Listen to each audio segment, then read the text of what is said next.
안녕하세요. 전 결혼해서 단란한 가정이 있는 36살 여잔데요. 떨리는 마음으로 여기 사연 유튜브에 섰습니다. 조금 오래되고 어두운 과거지만 제 어린 시절 얘기부터 시작해 볼게요.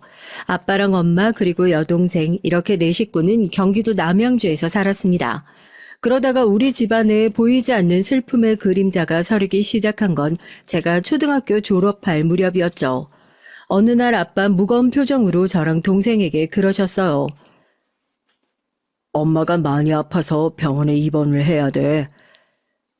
우리 지화, 소화, 엄마 없어도 밥 잘 챙기고 씩씩하게 학교 다닐 수 있지?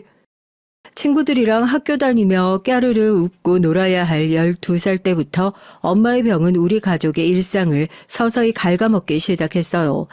아빤 가구점을 새로 시작하느라 늘 바쁘셨고 또 돈 문제인지 항상 신경이 곤두서 있었습니다. 이렇게 우릴 돌봐줄 어른이 없으니 라면, 참치캔, 조미김 등을 사서 동생이랑 대충 끼니를 때우며 지냈어요. 우리끼리 그리 지낸 건 괜찮지만 엄마가 돌아가실까봐 무서웠거든요. 단 하루라도 더 살아계셨으면 하는 마음으로 기도해봤지만 아무 소용이 없이 엄만 창백해진 얼굴로 세상을 떠나고 말았습니다. 그런데 이게 무슨 조화란 말인가요? 우리 가족에게 닥친 또 다른 시련과 고통이 다시 한번 우리를 무너뜨리고 있었어요. 2년 뒤 내 착한 여동생마저 엄마와 같은 병이 생긴 거예요.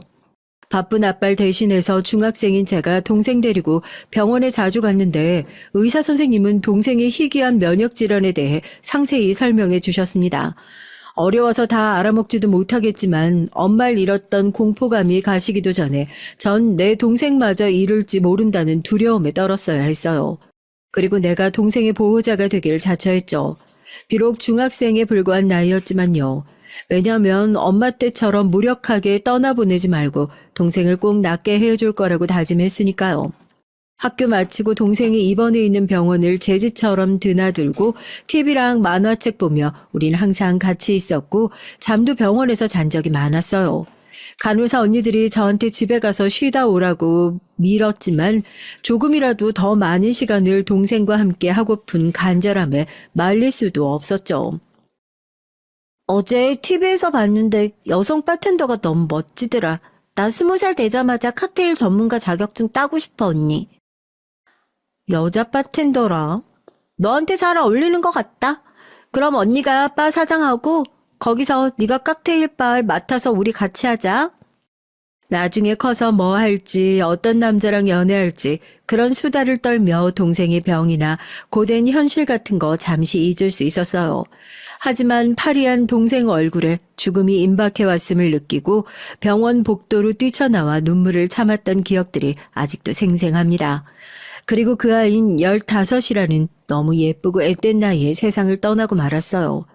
뭐가 그렇게 급하다고 훌쩍 엄마 곁으로 가야 했는지 아마 언니나 아빠보단 엄마 품이 그리웠나 봅니다.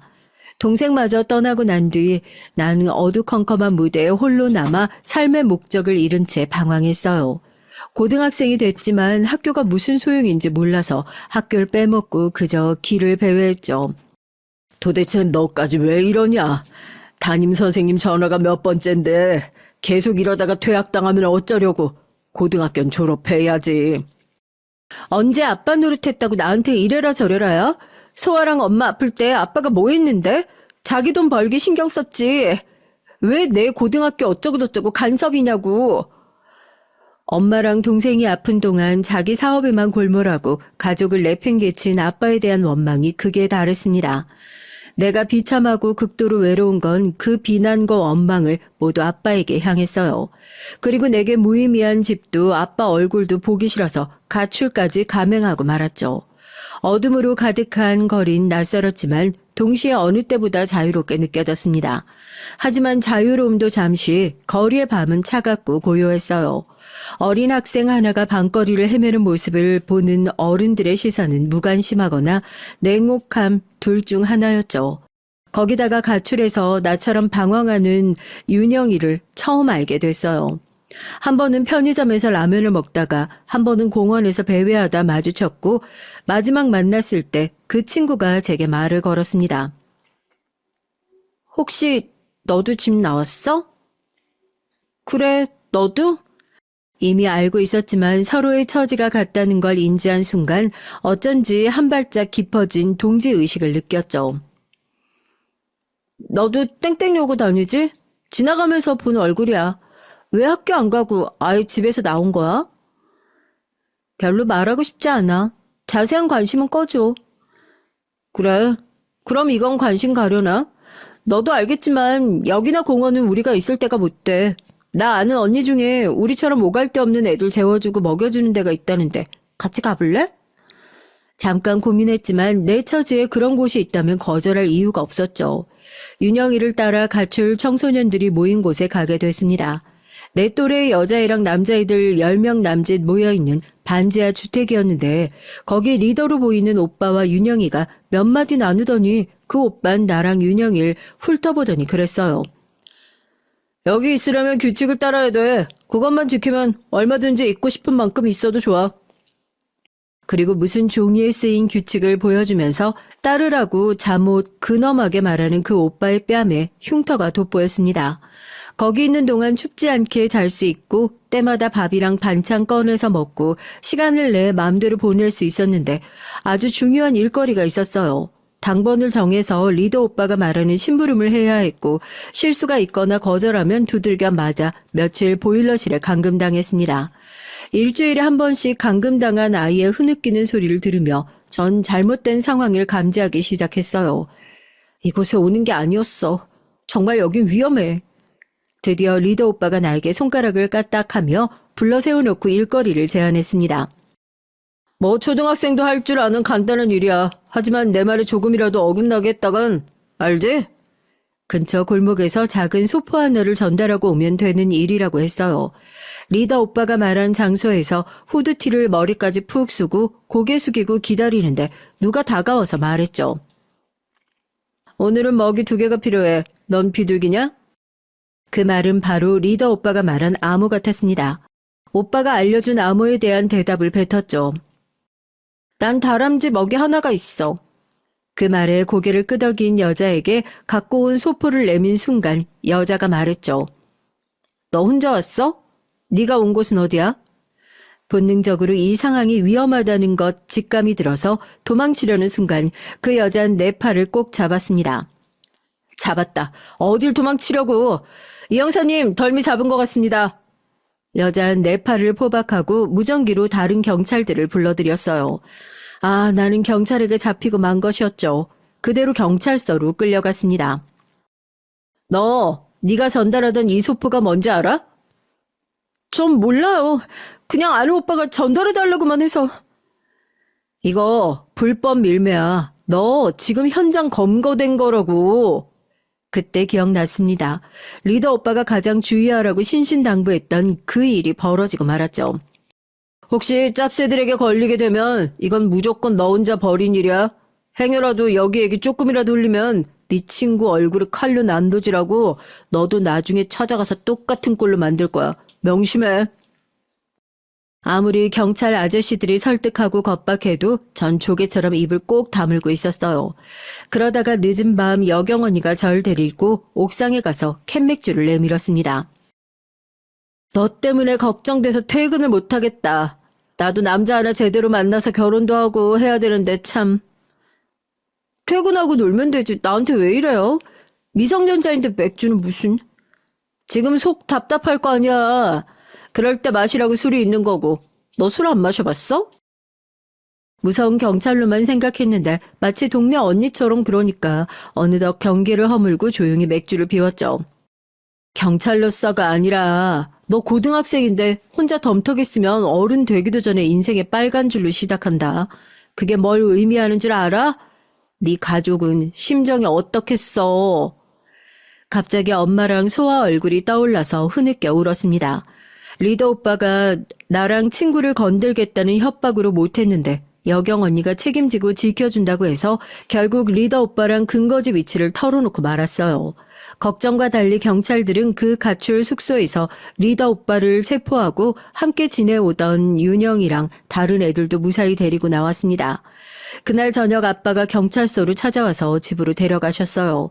가출해서 무시무시한 짓을 하다 경찰서에서 제외한 나에게 아무런 비난이나 말씀 없이 조용히 운전만 하는 아빠에게 처음 무섭다는 느낌을 받았습니다. 정말 다친 데 없지? 그럼 됐다. 너도 범죄에 연루된 거라 책임을 피하지 못할 뻔했는데 그 김지혜라는 여경이 최선을 다해서 훈방 조치되었으니까 걱정하지 마. 미안해, 아빠. 너희 엄마랑 소화간 지 얼마나 됐냐? 하나 남은 너까지 잘못될까봐 아빠 정말 잠도 못 자고 너만 기다렸다. 근데 우리 딸 이렇게 멀쩡히 돌아온 것만으로도 고마워. 그럼 그때 옆에서 있어주지. 엄마랑 소아랑 아빠가 그리웠을 거란 말이야. 아빠가 병원비랑 고칠 약값은 어떻게 구하겠니? 돈을 벌지 못하면 아픈 사람 고치지도 못하고 떠나보낼까봐 두려워서 더 열심히 가게 했지. 근데 치료란 치료는 아주 소용없이 그렇게 허망하게 갈 줄 누가 알았니? 다시 그때로 돌아갈 수만 있다면 아빠가 옆에서 지켰을 거다. 가장으로서 병원비 때문에 아픈 가족 옆에 있지 못하고 가게에 매진했어야 하는 아빠의 마음을 전 헤아리지 못했던 거죠. 나만큼 아빠도 후회하고 그리워하고 아파하고 있다는 걸 그때 깨달았습니다. 고등학교까지 무사히 졸업하겠다는 약속을 아빠랑 하고 학교로 돌아갔어요.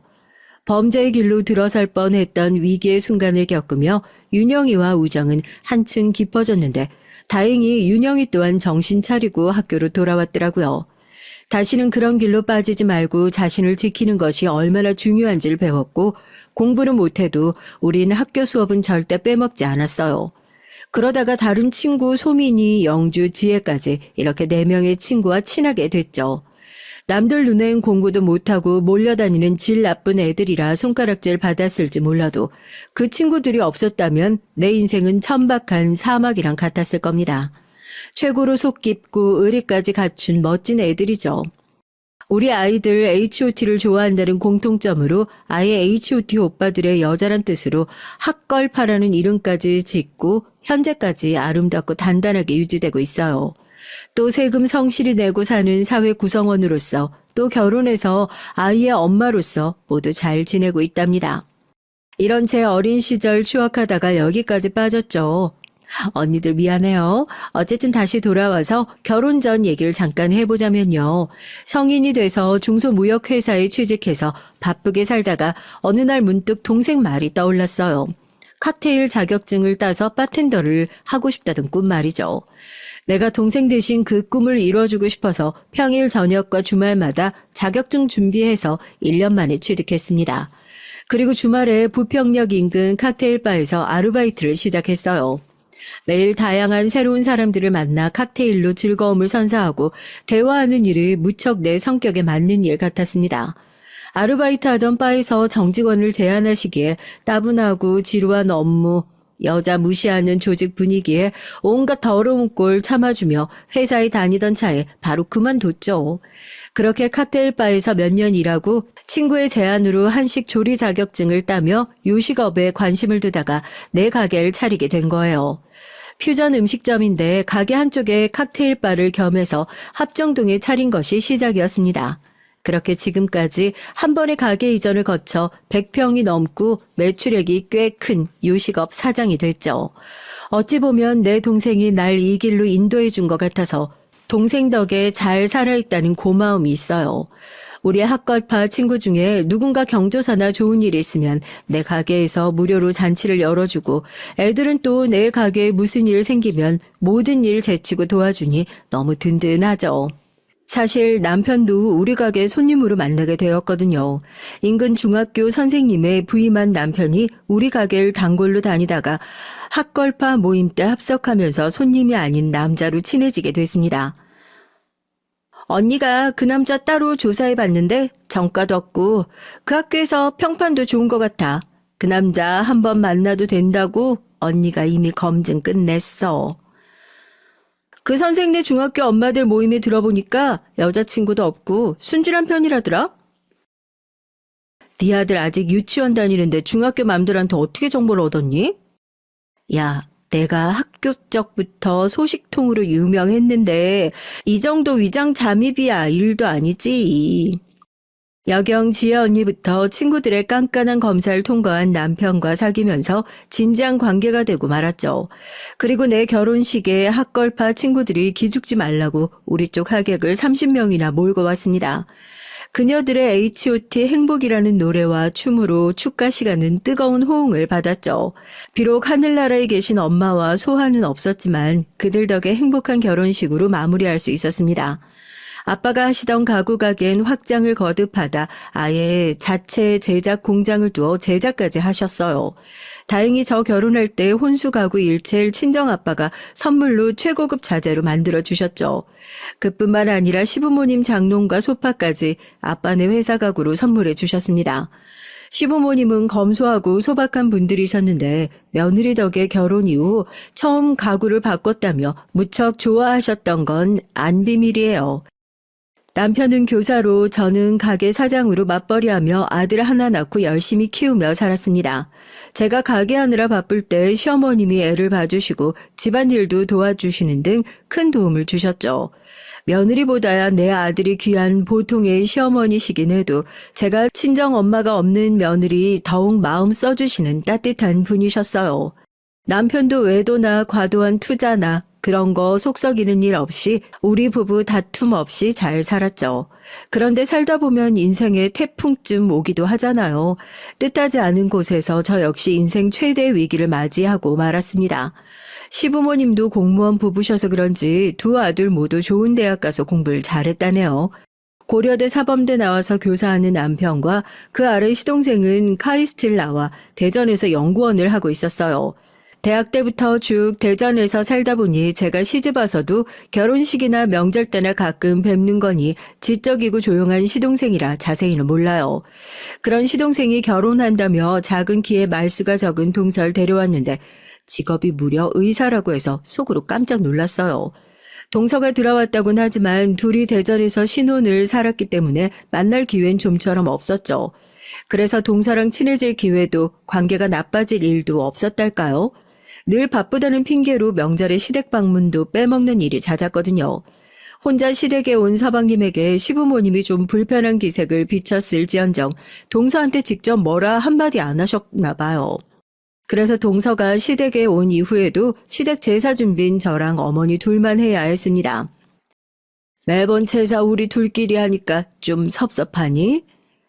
괜찮아요. 그래도 제사 명절 포함해서 1년에 3차례면 많은 건 아니라고 하더라고요. 근데 오히려 어머님이 동서한테 섭섭하신 거 아니에요? 그래, 나로서야 그 아이가 마음에 안 차지. 그래도 어쩌겠니? 의사 며느리라는데 나도 눈치 보게 되더구나. 부부끼리 안 싸우고 그저 자식들 잘 살기만 하면 어민 바랄 게 없다. 그래도 애가 미안한지 음식값은 보냈더라. 우리 이걸로 주말에 쇼핑할까? 그럴까요, 어머니? 시어머님이 간섭 안 하시는데 괜히 형님이랍시고 제가 동서한테 이래라 저래라 입 한 번 뗀 적 없거든요. 하지만 동서 걔가 선을 넘었을 때 그때부턴 더 이상 저도 조용히 참을 수만은 없겠더라고요. 한 번은 이런 적이 있었답니다. 시모의 생신을 겸해서 시댁 가족끼리 강릉에 2박 3일 가족여행을 계획했어요. 제가 펜션 예약부터 거기 전체 여행 계획이랑 비용도 다 됐죠. 하지만 여행을 떠나는 날 가게에 비가 들이닥친다는 직원의 연락을 받고 급히 가게로 갔습니다. 하는 수 없이 남편만 시부모님 모시고 먼저 출발하고 전 가게 일을 마무리한 뒤에 남편에게 연락했죠. 지금 누수로 보이는 곳은 박 사장님이 임시 공사를 했는데 날이 맑을 때 제대로 보수 공사를 해야 할 거래. 그럼 난 이제 출발할게. 그래. 잘 됐다.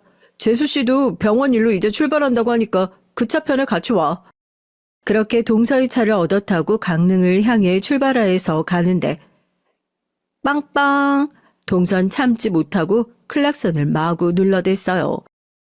아이씨, 저 모닝 똥차 따위가 감히 내 벤츠 앞을 끼어들어. 그렇게 난폭한 운전은 세상 처음 봤습니다. 동서답지 않게 왜 이래? 무슨 안 좋은 일 있었어? 오늘 세미나에서 말하면 뭐 형님이 의사로서 스트레스를 알긴 해요. 물론 난 의사가 아니니까 잘 모르겠지만 얘기하다 보면 동서 기분이 좀 풀릴 거 아니야. 이렇게 난폭하게 운전하고 가다가 바로 황천길 갈까봐 무섭다고. 아이씨, 자기들이 뭘 잘나면 뭐 얼마나 잘났다고 사람 개무시하는 건지 모르겠어. 지금 나한테 하는 말이야? 아니요. 오늘 의사들끼리 모여 세미나 했거든요. 그런데 거기 나온 의사들이 날 지잡대 편입생 출신이라고 대놓고 무시해요. 내가 발표할 땐 손가락으로 귀를 파고 질문 하나 안 하면서 저희들끼리 크크거리고 비웃기나 하죠. 와, 아니 의사면 다 똑똑하고 잘났을 걸 뭐 그 가운데서 또 출신으로 편을 가르고 그러냐? 나도 같은 의사고시 패스했지. 인턴 레지던트 다 거친 정식 의사인데 죽을 때까지 그놈의 출신 대학으로 영원히 같은 레벨로 인정 안 할 거예요. 그 새끼들 다 죽여버리고 싶어. 급기야 동선 가속 페달을 미친 듯이 밟는 게 아니겠어요. 이러다가 차가 사고라도 나겠다 싶어서 겨우 동서를 어르고 달래서 국도 옆 편의점에 들러 잠시 쉬기로 했습니다. 따뜻한 커피와 간식을 사들고 와서 동서에게 까주면서 그랬어요. 내가 어떻게 동서 심정을 이해하겠냐만 원래 열등한 인간들일수록 남의 티끌은 들추고 비방하기 마련이지 않겠어? 나 고등학교 때 날 무시했던 세연이란 계집애가 있는데 지금까지 동창회 나와서 하는 말이 있어. 걸레가 깨끗이 빤다고 수건되냐. 옛날에 가출하고 사고치던 년들이 지금 돈 좀 번다고 유세 떠는 꼴 보니까 토 나온다고. 그딴 말을 당사자 앞에서 했다고요? 내가 잠시 자리 비우면 애들한테 날 씻고 다니는 것 같은데 통에 내가 다 듣지 않겠어. 참다 참아주다가 지난번 동창회 때 걔 딱이 한 대 대차게 걷어올리고 5만 원권 20장 뿌리면서 이렇게 말했지. 야, 네 뺨 한 대 값으로 이 정도면 되냐? 돈 싫으면 내 뺨 한 대 치고 같이 경찰서 가든가. 아니면 다신 나 씹고 깝치지 마라.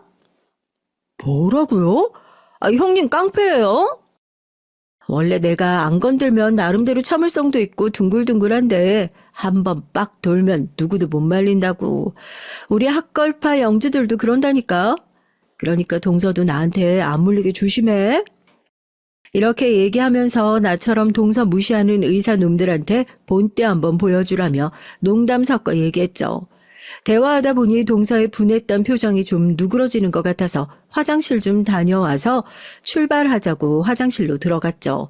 그런데 나와서 아무리 찾아도 동서의 그 하얀색 벤츠가 안 보이는 거예요. 그래서 다급히 동서한테 전화해서 어디 있느냐고 물었습니다.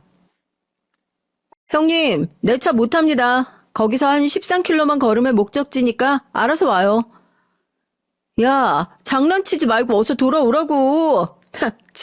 되게 웃기네. 너 형님이랍시고 내 앞에서 조언한 거니? 나 무시하고 욕해도 걔네가 좋은 대학 나온 의사라 그래도 참아주는 거야. 근데 대가리 나쁜 꼴통년이 지 동창생 같은 얘기하면서 뭐? 나한테도 깝치지 말라고? 형님 너야말로 나한테 개긴값 톡톡히 치르게 해줄 테니까 정신 말짱하게 걸어서 와요. 이러고 동서가 전화를 팍 끊어버린 데다가 이후 아무리 전화를 걸어봤자 싹 무시했어요. 이미 캄캄해진 밤에 혼자 시골길을 걸으면서 얼마나 황당하고 열받았는지 몰라요. 가로등도 잘 없는 초행길 촌동네에서 이러다가 험한 꼴 당할까봐 게다가 어두컴컴한 도로라 가끔 쌩안이 지나가는 차에 치일까봐 두려웠죠. 힘들게 2시간 넘게 걸어서 펜션에 도착하자마자 시부모님이 절 보며 도리어 그랬습니다. 첫째 너도 참, 이 오밤중에 왜 그랬다니? 둘째 차나 얌전히 타고 오지. 아무리 기분 상했다고 중간에 내려서 사라졌다면서 여기까지 걸어왔어? 다리 괜찮아? 이미 동서가 먼저 시부모님과 남편들에게 저랑 말다툼하다가 기분 상해서 저 혼자 내려서 걸어왔던 거짓말을 퍼뜨린 거죠. 이제와 시시콜콜 말하기 그래서 그냥 동서만 째려보고 여행 내내 말 섞지 않고 다녀왔던 기억이 나네요. 아무리 지가 기분이 상했건 어쨌건 그 시골 캄캄한 때 사람을 버려두고 가는 법이 어디냐고요. 그렇지 않나요? 그때부터 난 동서에게 동선 나에게 악감정이 생기기 시작했던 것 같아요.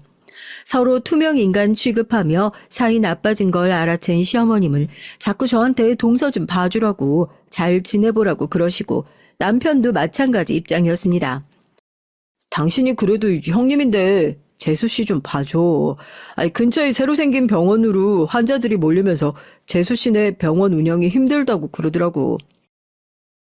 그래서 요즘 어머님이 나한테 하소연했구나? 그렇게 며느리 노릇은 안 해도 시부모님 명절 용돈은 잘 챙겨줬었는데 요즘은 일절 없다고 하시던데? 그래, 재수 씨 의대 때 학자금 대출도 남아있고 버는 돈이 생각보다 얼마 안 된대. 수혁이 딸인 의사 와이프 덕 좀 볼 줄 알았더니 생활비 대부분 자기 월급에서 나간다고 앓는 소리 하더라고. 동선의 딱한 사정 얘기 들으니 분했던 마음도 누그러지면서 그래, 평생 가족으로 엮여 살 텐데 내가 한번 봐주지 했어요. 곧 이사 준비하고 있다는 얘기에 내가 먼저 동서한테 연락을 해봤죠. 잘 지냈어, 동서? 오랜만이다. 병원은 여전히 잘 되지? 네, 병원은 뭐 똑같죠. 저한테 무슨 하실 말씀 있으세요? 아니, 조만간 이사 간다고 하는데 내 도움이 좀 필요할까 해서. 맞아요. 결혼할 때 잠깐만 전세로 살 거라 거기 빌트인 된 거 뭐 있고 싸구려 가구만 몇 개 들어놨죠. 그래서 이번에 보니까 가구랑 가전 다 새로 들여놔야 할 판국이더라고요. 그래? 가구라면 우리 친정아빠 회사에 내가 얘기 잘 해놓을 테니까 한번 가봐. 최대한 저렴하게 좋은 걸로 맞춰달라고 부탁드릴게. 동선 좋은 가구를 합리적인 가격에 드리니 좋고 친정아빠한텐 고객을 이어준 셈이니 내가 생각해도 참 잘했다 싶었죠. 그렇게 동선에도 근처로 이사와서 시부모님과 우리 식구랑 해서 집들이를 초대했습니다. 병원이 힘들다고 징징대더니 글쎄 대형 평수 아파트에 최신형 가전제품과 고품질 가구로 아주 꽉꽉 채워 넣었더라고요. 와, 집 너무 좋다. 동서 요즘 힘들다는 거 거짓말이었구나? 다혜형님이 소개해준 가구점 덕분이죠. 말씀대로 품질은 최고인데 아주 저렴하게 드릴 수 있었으니까요. 어쩐 일로 동서가 우리 아빠네 회사 칭찬까지 하고 기분이 으쓱거리고 좋았습니다. 그간 불편했던 동서지간 사이도 좋아지고 일도 잘 풀렸구나 했죠. 그런데 말이죠. 그로부터 반년쯤 지났을까요? 어느 날 031 지역번호인 유선 전화가 걸려왔더라고요. 전화를 받아보니 순철 삼촌이었죠. 순철 삼촌은 옛날 아빠 가구 가게 시작 때부터 일했던 분인데 친삼촌 같은 분입니다. 친정 가면 인사드리긴 해도 개인적으로 연락하시던 사이는 아닌데 갑자기 나한테 삼촌이 왜 전화를 걸었는지 의아하더라고요. 내가 사장님 연락처 파일에서 네 번호 찾아서 회사 전화로 한 거다. 기니 할 말이 있어서 내가 이런 말 한다고 오지랖 같긴 한데 그 여자 해도 너무한 거 아니냐? 엄청 조용하고 순둥한 삼촌이 그렇게 열통낸 목소린 처음 들었어요. 삼촌 말 어찌된 사정인가 하니 6개월 전 동서가 가구 보러 친정 아빠네 와서 태도부터 엄청나게 거들먹거렸대요. 형님이 사정사정해서 먼 남영주까지 온 거거든요. 이게 이사갈 집 평면도예요. 여기 침대랑 드레스장 등등 표시한 데에 치수랑 색깔 적혀져 있죠? 거기에 딱 맞춤으로 가구 보내주셔야 돼요. 예, 우리 지화 시댁이니까 최선을 다해 맞춰드리겠습니다. 그런데 고르신 가구들이 최상급의 수입 제품도 있어서 구매 금액이 1억이나 되는데 괜찮으십니까? 못 들으셨나 봐요. 저 의사예요. 꼴랑 1억 가지고 무슨. 그리고 워낙 사기꾼이 많아서 집에서 가구 받아보고 하자 없으면 그땐 정산해드릴 테니까 그렇게 하세요. 예, 문제가 될 것 없습니다. 그리고 저흰 그런 쪽으로는 자신이 있는 회사예요. 고객 신뢰를 먹고 회사가 이만큼 커왔으니까요. 순철 삼촌 말이 동서가 재수없고 거만한 태도로 굴었지만 아빠는 내 딸 시댁 사람이니 끝까지 공손하게 대했다 하네요. 정말 공을 들여 좋은 가구로 엄선해서 배송까지 직접 아빠가 하시는 등 완벽하게 일을 마치고 정산할 시간이 좀 온 거예요. 하지만 동선 계좌번호를 두고 가면 차후 정산금을 보내겠다면서 일단 아빠를 보냈답니다. 모르는 사이도 아니고 심지어 의사라는데 돈을 떼어 먹겠나 하고 동서 믿고 오셨다죠. 그런데 일주일이 지나고 한 달이 지나가도 가구값은 들어오지 않았답니다. 정중하게 연락해도 차일피일 미루고 나중에 나의 잡상인 취급하면서 연락까지 씹더래요. 그러기를 벌써 6개월이나 지난 겁니다.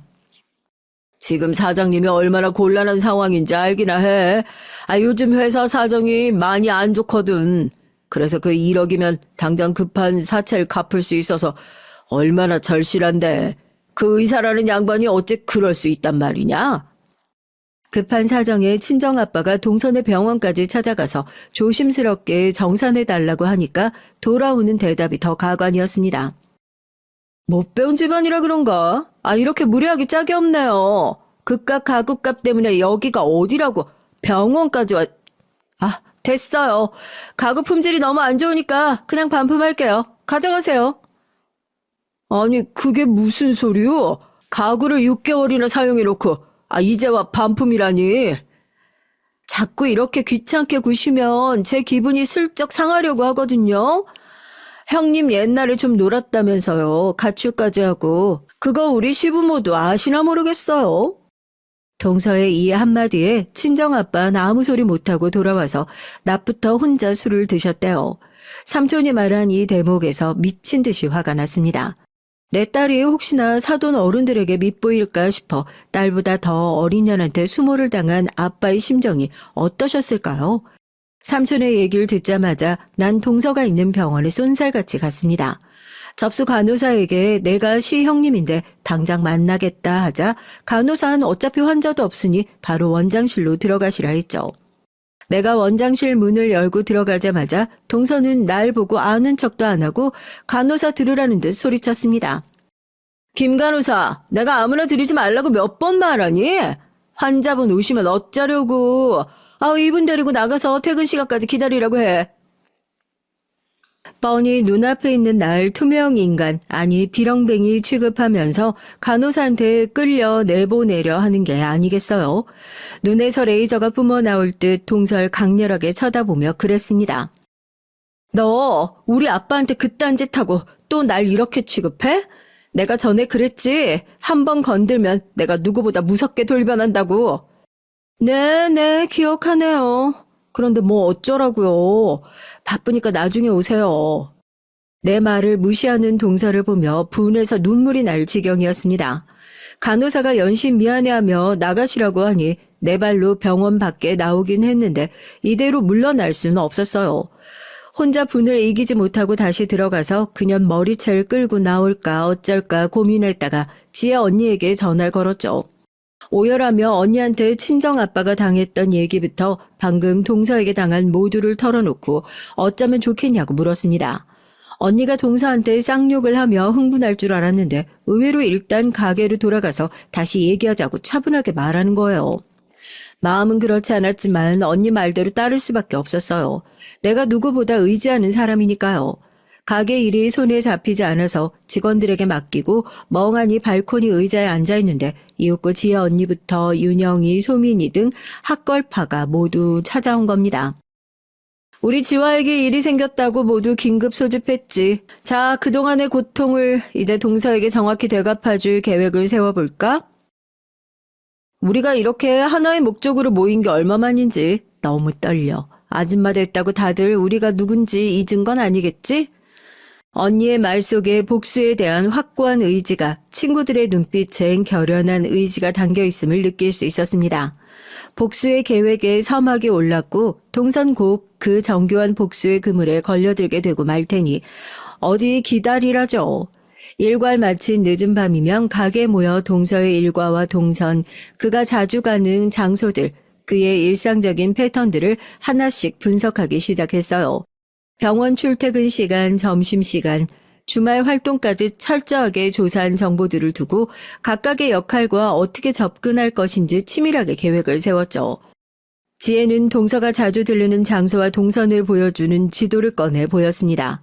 그녀의 손가락으로 동서의 예상 동선을 따라가며 정확한 포인트를 표시했고 복수의 첫 단계를 위해 우린 모두 세부 사항을 꼼꼼히 점검했어요. 초승달이 살포시 뜬 저녁의 어둠이 감싸던 어느 날 우린 그동안의 계획을 실행하기 위해 긴장된 마음으로 모였습니다. 동서의 병원 근처에서 동태를 살피며 나랑 지혜가 기다리고 있었죠. 하지만 예상치 못한 변수가 계획을 순식간에 무너뜨렸습니다. 어떡하지? 그 여자 병원 나선 지 좀 지났대. 평소와 다른 데를 가나 봐. 계획의 첫 번째 시도가 완전히 수포로 돌아갈 위기에 처했을 때 걱정 마. 아까부터 걔 SNS 주시하고 있었거든. 약속 때문에 여기 쉐라톤 호텔 주차장으로 움직이는 중이야. 소민이의 정보로 발빠르게 움직인 덕에 호텔 주차장에 CCTV 사각지대를 찾아서 동서를 기다리고 있었어요. 그런데 뜻하지 않게 동서는 혼자가 아닌 어떤 남자와 함께 있었죠. 그때 윤영인 언제 챙겼는지 커다란 대포 카메라를 꺼내서 그들을 찍으며 씩하고 웃었습니다. 계획을 변경하고 우리는 잠시 그들을 기다리고 있었어요. 1시간 반쯤 지났을 무렵 그 둘이 나와서 헤어지는 걸 보고 우린 동서 뒤로 접근해서 재빠른 움직임으로 저항할 틈도 없이 제압하고 차에 태웠습니다. 눈과 귀를 가린 채 납치된 동선 버려진 창고로 데려와 의자에 결박된 채 묶어뒀어요. 창고는 인천항 근처 미리 준비해둔 곳으로 외부와 완벽히 차단된 장소임이 분명했죠. 차가운 콘크리트 벽, 좁고 답답한 공간, 그리고 빛 한 줄기 없는 어둠 속에서 동선 격렬하게 소리치고 저항했습니다. 너희들 누구야? 강도면 내가 원하는 데 돈 줄 테니까 이것 좀 풀어달라고! 동서를 데려와 놓은 이후 누구도 말을 하거나 어떠한 행동도 하지 않고 가만히 기다리기만 했어요. 우리 중 누구도 처음 계획처럼 동서 뺨을 때리고 머리채를 잡아당기며 욕하는 행동 같은 걸 시도할 엄두가 나지 않았습니다. 그렇게 되면 정말로 폭행을 하는 건데 멀쩡히 가정을 이루고 사는 친구들에게 차마 거기까지 하고 싶진 않았거든요. 하지만 신체적 고통보다 크고 두려운 고통은 심리적 압박이라는 걸 동서의 변화로 알 수 있었습니다. 분노에 휩싸여 발버둥을 치던 동선 점차 시간이 지나고 말수가 줄어들고 자신의 처지를 깨닫기 시작한 듯 했어요. 저항의 감정에서 공포와 두려움이 점차 동서의 내면을 잠식해 갔던 것 같아요. 저기요, 누군지 몰라도 제발 이러지 마세요. 예전에 친구들에게 괴롭힘 당하다가 운동장 단상 아래 창고에 갇힌 적 있다고. 그때 이후로 폐소공포증이 생겨서 지금 무서워 죽을 것만 같아. 살려주세요. 그 말을 듣고 변조된 마이크를 통해 처음으로 말을 했습니다. 너 멀었어, 아직. 그간 너의 행동으로 얼마나 많은 사람이 상처를 입었는지 중요하지. 어떠한 이유로 지금 이 상황에 처하게 됐는지 깊이 생각해야 할 거야. 내 대답에 급발진하듯 동선 자기 의료행위 실수로 피해를 본 환자 얘기부터 심각한 따돌림으로 괴롭힌 대학 동창의 얘기까지 모조리 고해성사하기 시작했어요. 걔 생각보다 정말 많은 죄를 짓고 살았더군요. 하지만 아쉽게도 그 속에 나에 대한 얘기는 없었습니다. 그만큼 그녀에게 내 존재가 하찮아서일까요? 아니면 평생 저지른 죄가 많아서 나랑 친정아빠에게 한 짓은 잘못도 아니라 생각한 걸까요? 허탈한 마음으로 동서에게 물 한 모금을 먹게 해준 뒤 지혜랑 소민이에게 그곳을 맡기고 전 집으로 돌아왔죠. 우린 만약의 사태에 대비해서 2인 1조로 교대 근무를 서기로 했거든요. 아이 유치원 등원과 출근하는 남편을 보내며 평소와 다름없는 오전 일과를 시작했지만 마음 한구석엔 동서가 어쩌고 있는지 궁금했습니다. 혹시나 싶어 주의를 기울였는데 서방님이나 시부모님 모두 동서가 어디에 있는지를 전혀 모르고 있었어요. 그도 그럴 것이 어젯밤 동선 제주도 학회 참석이 예정되었던 때라 자기 집에 들어오지 않았어도 서방님이나 병원에서 의심할 수 없었죠. 몇 시간의 연락 두절로 서방님이 경찰에 실종 신고라도 하는 게 아닌가 걱정했는데 그 부부에게 평소와 다름없었나 봐요. 일단 들키지 않았으며 안도하고 창고로 이동해서 밤새워 지켰던 친구들과 교대했습니다. 그 시간은 창고 안에 갇혀있던 동서를 지켜보는 저 혼자만 있을 뿐이었어요. 잠들었던 동서가 깨어나고 잠시 생각하더니 이내 흐느끼기 시작했습니다. 거기 누구 있어요? 또 아무 소리도 없네. 나 혼잔가? 그래, 이렇게 생각해보니까 어릴 때 날 괴롭히던 놈들 이상으로 나도 괴물이 되어버린 것 같아. 학교에서 나 늘 외톨이였지. 낡고 해진 옷, 관리 안 된 손발톱, 그리고 항상 주눅 들어있는 모습 때문에 다른 애들은 날 조롱하거나 피했으니까 그럴수록 누군가 눈 마주치는 것조차 두려웠고 더 소심하고 두려움에 떨고 선생님들조차 내 상황을 외면했는데 나한테 무슨 힘이 있겠어. 10살 무렵 홧김에 맨날 괴롭히던 재호를 박치기로 반격하고 처음으로 인생의 진리를 깨달았지. 약한 모습 들키면 잡아먹힌다는 걸. 그때부터 너 자신이 악마가 되기로 했다는 거야? 악마라니. 악마는 우리 집이었어. 처음엔 술 먹고 엄마 때리는 아빠가 원인이라 생각했는데 아니야. 알코올 중독인 아빠가 아니라 저항 한번 못하고 당하기만 한 엄마 잘못이지. 약하고 물러 터졌으니까 제 딸년 하나 건사 못하고 그게 뭐야. 그때부터 누구도 날 짓밟을 수 없도록 내가 먼저 밟아주겠다고 결심했고 선의 같은 것보다 분노와 의심으로 사람을 봤던 것 같아. 평범한 대학에 입학하고 사회적 성공이 절실히 필요해서 의대 편입만 목표로 달렸어. 그래서 결국 의사의 꿈을 이뤘으니 됐잖아.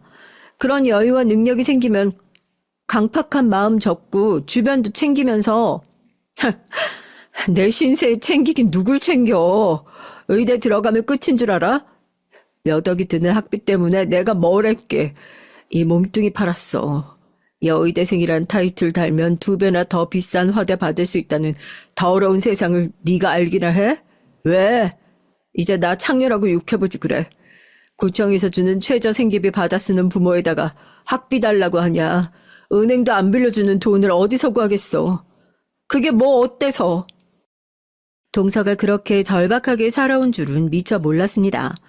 왜 그리 돈에 집착하고 남들에게 인색하게 굴었는지 이해가 되고 동정심마저 들었죠. 그렇게 내 힘으로 거머쥔 의사였어. 자존심 버려가며 내 20대를 모조리 바쳤건만 의사 되고 보니 생각보다 별거 아니더라고. 맞선 시장에선 내 집안 환경이 발목 잡아서 같은 의사끼리 결혼도 어려웠고 그리고 환자들은 뭐 지병 고쳐주는 의사를 식당 서비스직 정도로 여기는데 아주 가관이야. 머리도 나쁜 것들이 내 말 안 듣고 그저 자식들한테 시종일관 친절한 미소로 위로해주길 바란다고. 의사한테 말이야.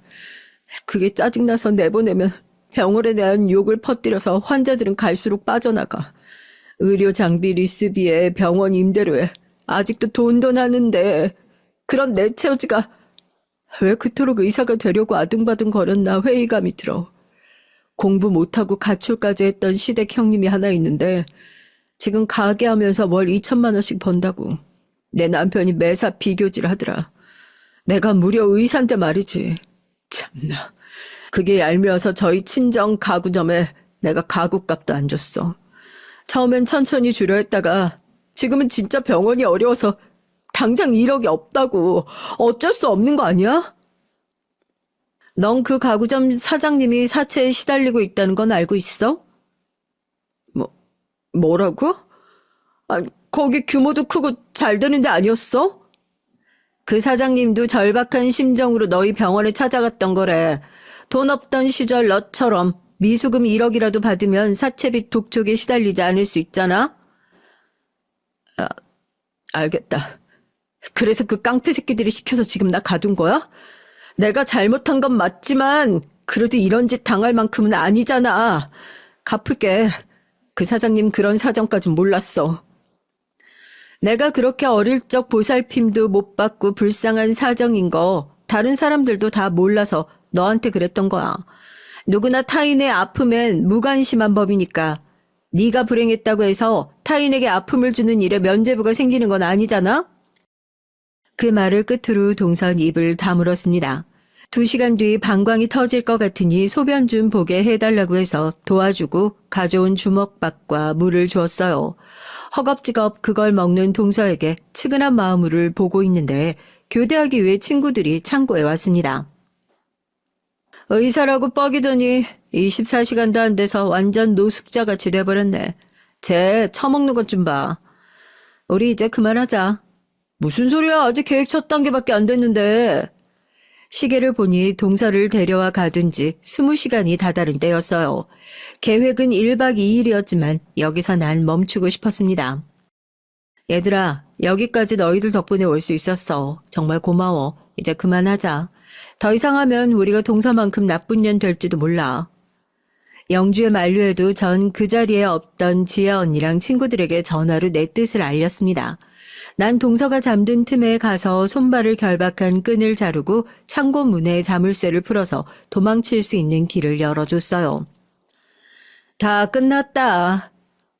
그럼 너 이제 남은 앙금 없는 거야? 걔 병원 망치는 거, 외도로 결혼 끝내는 거, 아직 할 거 많은데. 어쩌면 동서에 대한 복수가 아니라 왜 그렇게밖에 할 수 없었는지 사정이 궁금했었나 봐, 난. 걔 과거 불쌍해서가 아니라 우리 가정사 남불행했나? 그냥 열심히 사는 여잔데 걔도 우리 아빠나 내 사정은 몰랐으니까. 그래서 그런 것 같아서 행동이 이해되더라고. 친구랑 복귀하면서 차창밖 노을을 보는데 어쩐지 내 마음도 홀가분해졌어요. 내가 한 짓임을 알아채고 그 복수가 이어질지 모른다는 염려가 들었지만 그 또한 어쩔 수 없다고 생각했습니다. 이후 동서가 어떻게 나오나 하고 신경을 곤두세웠는데 의외로 모든 것이 잠잠했어요. 서방님한테 들어보니 동선 제주도 학회에 다녀온 것처럼 집에 돌아왔고 자신이 감금당했던 일들은 어디에도 밝히지 않고 혼자 묻은 것 같더라고요. 친구들과 나에게 여파가 미치지 않아 다행이지만 한편 불안하기도 했습니다. 얼마 뒤 모든 적금과 은행 대출로 3억을 만들어서 친정 아빠에게 찾아가 드리려는데 아빠는 깜짝 놀라며 이러셨어요. 나이 돈 안 받는다. 그리고 급한 불은 해결했어. 미수금도 모두 받았고. 미수금이라면 혹시 우리 동서? 그래, 그저께 계좌이체하고 문자 보냈더라. 너무 늦어서 죄송했다고. 제 아무리 의사라도 그럴 만한 사정이 있겠거니 용서하기로 했어, 나도. 한사코 거절하는 아빠에게 남은 빚 1억 9천만 원을 드리고 나오면서 초밥을 사서 동선의 병원으로 향했습니다. 점심시간에 와도 괜찮지? 내가 도시락 가져왔는데 같이 좀 먹자, 우리. 어쩐 일로 동선 별말 없이 끄덕이며 같이 초밥을 먹으면서 전 슬쩍 동서를 떠봤습니다. 지난번에 약속도 없이 병원에 찾아와서 내가 좀 무례했지? 미안해. 친정집에서 얘기 들었어. 동서 사정 어려울 텐데 가구값도 보내주고. 당연히 드려야 할 건데 제가 미안하죠. 그보다 전에 형님 아버님 오셨는데 제가 버릇없이 했어도 그게 죄송하다고 말씀 전해주세요. 우리 아빠 다 좋다고 이해한다고 그러셨어. 그리고 병원 매우 어렵다던데 내가 1억 정도 여유가 있어서 필요하면 빌려줄게. 이 병원 접고 페이닥터 들어갈 곳 알아보기로 했어요. 종합병원에서 일할 때가 연봉은 적어도 마음 편했던 것 같더라고요. 어쩐 일인지 동선 자신에게 일어난 일에 대해 한마디도 하지 않았고 도리어 여러 가지 자신의 결정을 매듭짓는 모양이었습니다. 어쩐지 그런 동서를 응원하고픈 마음이 들어서 무슨 일이든 필요한 건 제가 다 지원하고 돕겠다고 동서 손을 잡고 약속했어요. 이렇게 동서와의 일이 마무리되고 학걸파와 지혜 언니를 불러 쫑파티를 열면서 감사를 표했습니다. 안 해본 일이었을 텐데 나 때문에 용기 내줘서 모두에게 정말 고마워요. 별거 아니지만 백화점 상품권 좀 넣었어요. 이걸로 쇼핑도 하시고 미모에 투자도 하라고. 참고로 너희 알리바이라든가 창고 증거물 등은 내가 다 체크했으니까 행여나 지와 동서가 경찰에 신고하더라도 너희가 용의선에 있지는 않을 것 같아. 걱정하지 말고. 영주한테 들으니까 동서가 너 혼자 있을 때 과거 고해성사했다며? 그래서 복수의 마음이 수그러든 거야? 그래도 잘했다. 내 친구다운 선택이야. 그래, 난 좀 아깝다는 생각도 든다. 우리가 준비한 게 많았는데. 그날 건진 외도 사진도 있고 알아보니까 그 남자 레지던트 때 같은 병원에 있던 친구더라고. 혹시 모르니까 내가 킵해둘게. 나중에 동서가 또 싸가지 없이 굴면 나한테 바로 말해라. 그로부터 2년이 지난 지금까지 그 사건들은 학걸파와 동서만 아는 비밀로 묻고 있습니다.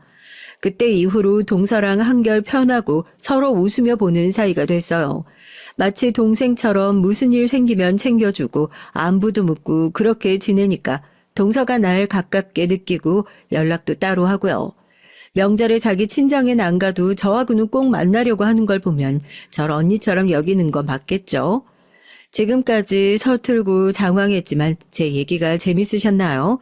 살아온 세월이 그리 길진 않았지만 내 인생을 돌아보며 참 의미 있는 시간을 덕분에 보낸 것 같습니다. 지나온 날보다 더 소중하고 귀한 현재의 하루가 여러분에게 행복감 충만하길 빌며 전 여기서 들어갈게요. 안녕히 계세요.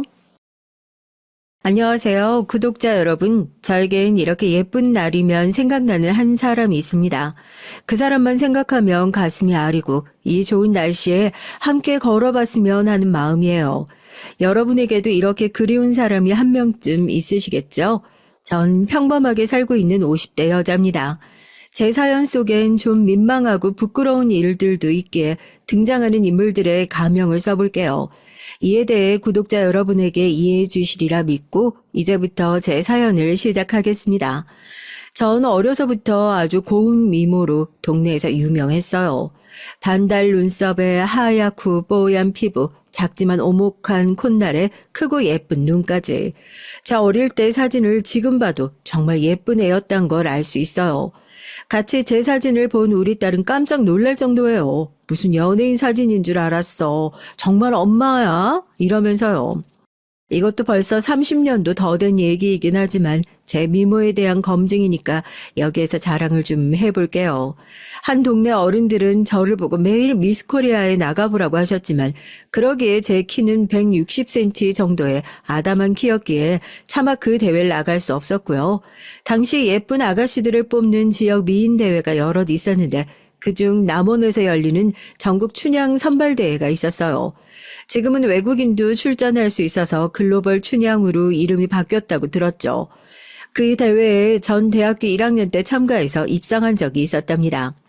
우리 대회 입상 출신인 최란, 오정혜 선배님 등 연예계로 진출한 경우가 많아서 저도 입상만 하면 유명해지고 돈도 벌 수 있겠다 기대에 찼어요. 하지만 대회에 입상해서 한동안 신문사 촬영이나 잡지 기사를 찍고 나서부턴 미스 춘향이라는 명함을 내밀 만한 일이 없더라고요. 그래서 다시 일반적인 대학생의 삶으로 돌아와야 했습니다. 처녀 쪽엔 여자가 이쁘기만 하면 꿈 같은 세상이 펼쳐지고 백마탄 왕자님과 결혼해서 꽃길만 걸을 줄 알았죠. 그렇지만 살면서 전 모진 풍파를 다 겪어봤습니다. 아마도 여러분이 상상도 하지 못할 그런 일들이요. 마냥 꿈에 젖어 살았던 전 이제 고개도 숙일 줄 알고 세상 무서운 줄도 아는 중년의 여성이 됐네요. 세월은 아무도 이기지 못한다고 지금 절 알고 있는 대부분의 지인들은 제가 미스 춘향 출신인 줄도 모른답니다.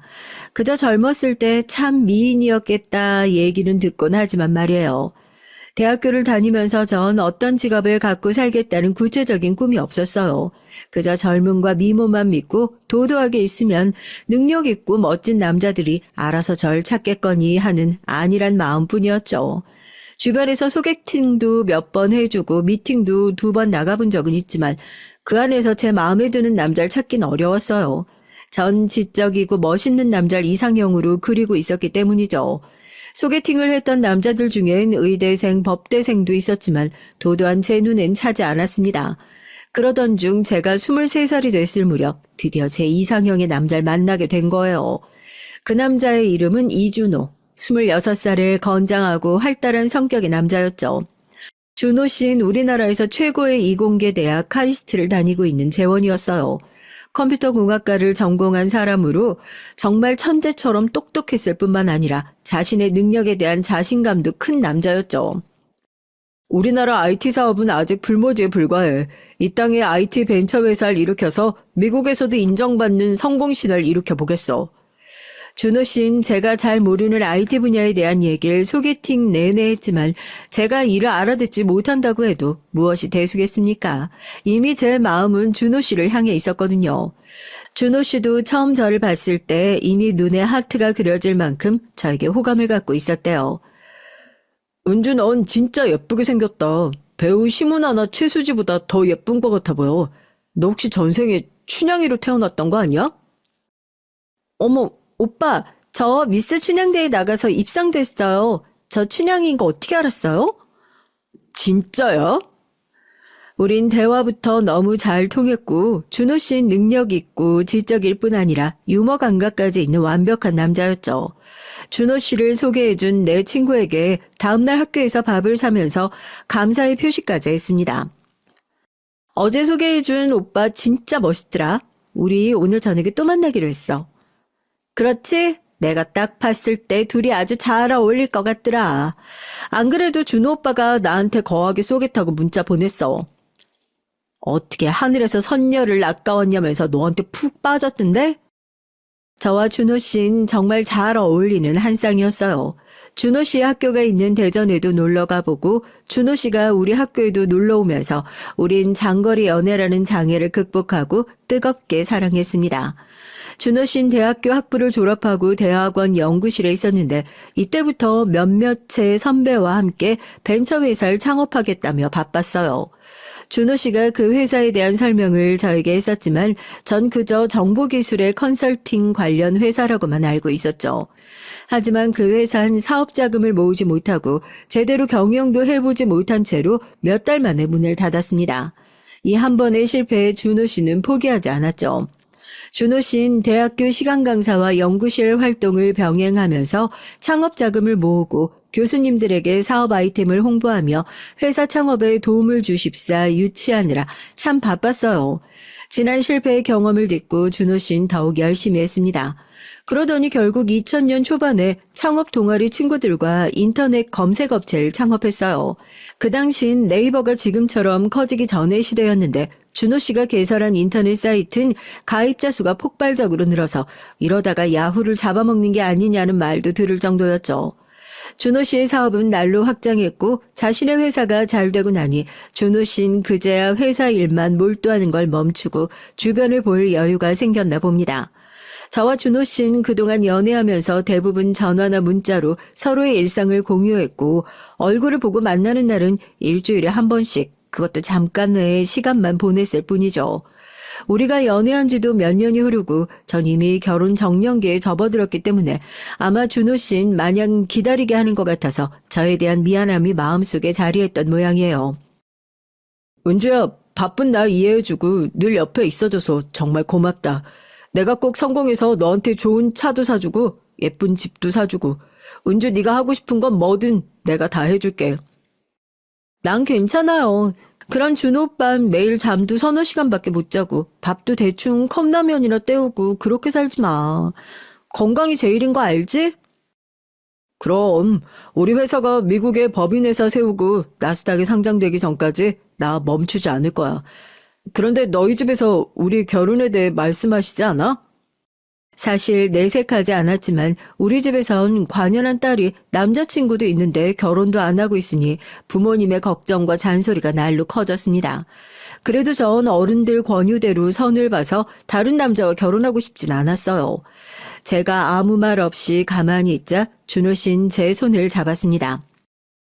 이제 우리 회사도 안정기에 접어들었으니 널 행복하게 해줄 자신이 생겼어. 은지야, 우리 결혼하자. 행복하게 함께 살자. 나도 준호 오빠하고만 결혼하고 싶었어. 우리 아기도 낳고 예쁘게 살아요. 결국 준호 씨는 저에게 청혼을 했고 그의 청혼을 기다리고 있던 전 바로 받아들였죠. 준호 씨와 사귀면서 그의 가족들을 만난 적은 없었습니다. 다만 부모님은 족발집을 운영하며 지내시고 남동생이 한 명 있다고 들어보긴 했어요. 결혼 승낙을 받기 위해 준호 씨의 부모님이 하시는 족발집에 처음으로 찾아가 뵀습니다. 엄마, 아빠, 오늘 손님이 그래도 별로 없네요. 큰아들 왔습니다. 이놈의 자식, 너 거의 1년 만에 얼굴 보는 것 같다. 그래, 이제 회사는 좀 덜 바쁘냐? 네, 회사도 좀 궤도에 오르고 했으니까 이제 저도 결혼 좀 해야죠. 맨날 얘기하시던 색식감 오늘 데려왔습니다요. 전 부끄럽고 긴장이 됐지만 준호 씨 부모님에게 잘 보이고 싶은 마음에 조신하고 공손히 인사를 드렸죠. 안녕하세요. 아버님 인사가 늦었습니다. 저 준호 씨와 만나고 있는 이은주라고 합니다. 아이구야, 웬 선녀님이 오셨나 했네. 어찌 그리 얼굴이 고운가 아가씨. 우리 준호가 꽁꽁 숨겨둔 이유가 있었구만. 이렇게 이쁜 처잘 진작 좀 데려왔어야지 말이야. 여보, 준호 엄마, 여기 좀 와봐요. 시부는 준호 씨처럼 활달하고 인상도 좋은 분이셨습니다. 식당 카운터에 계신 시부와 반갑게 인사를 나누자 준호 씨 어머니가 주방에서 급히 손을 닦으며 나오셨어요. 아니, 우리 준호가 여자친구 데려왔다고요? 아이고, 반가워라. 네, 어머님 처음 인사드려요. 이렇게 뵈니까 저도 너무 반갑습니다. 왜 우리가 흔히 드라마에서 보는 못된 시부모님 많잖아요. 내 잘난 아들 빼앗아 간 게 너냐라면서 네 조건이 어쩌고 저쩌고 며느리 흠집 잡기 바쁜 그런 시부모님이면 어쩌나 걱정이 많았는데 웬걸요? 준호 씨의 좋은 성격은 그 부모님의 영향을 받았던 모양인지 부모님 두 분 모두 참 좋은 인성을 가진 분들이셨어요. 두 분은 저와 준호 씨에게 각종 족발과 비빔막국수, 김치전 등등 상다리가 부러지도록 많은 음식들을 계속 가져다 주셨습니다. 족발을 한 점 집어 새우젓을 찍어 입에 넣자마자 육즙이 그냥 잘잘 부드러운 것이 너무 맛있었어요. 아니요, 어머님, 족발이 어쩜 이렇게 부드럽고 맛있어요? 돼지 잡내는커녕 고소한 향만 나고 저 이렇게 맛있는 족발 머리털 나고 처음 먹어봐요. 원래 이쁜 것들은 입도 짧고 여시처럼 내숭 떠는 거 아닌가 보다. 아유, 은주 양은 얼굴도 이쁜데 어찌 그리 복스럽게 잘 먹고 성격도 좋아 그래? 감사합니다. 근데 진짜 맛있어서 그래요. 전 이미 준호 씨 부모님에게 사랑받는 딸처럼 편하고 사이좋게 지내게 됐어요. 아닌 게 아니라 족발도 맛있고 다소 허름한 식당인데도 손님들이 거의 모든 테이블을 채우고 계셨죠. 그런데 지금 밤 9시인데도 식당에 손님이 이렇게나 많이 오시네요. 오늘은 비도 오고 해서 손님들이 좀 적은 거야. 평소 저녁 시간엔 줄을 서서 기다려야 된다고. 준호 씨 아버지는 자랑스럽다는 듯이 설명하셨습니다. 준호 씨 부모님 가게는 동네에 소문난 대박 맛집이었어요. 카이스트 대학원까지 다닌 똑똑한 준호 씨의 부모님은 20년 넘게 족발 장사를 하셨다고 하니 뭔가 언밸런스해 보였지만 도리어 전 좋았습니다. 가족분들이 교수나 전문직처럼 모두 똑똑하고 엄격한 분위기였다면 평범한 전 숨막혔을지도 몰라요.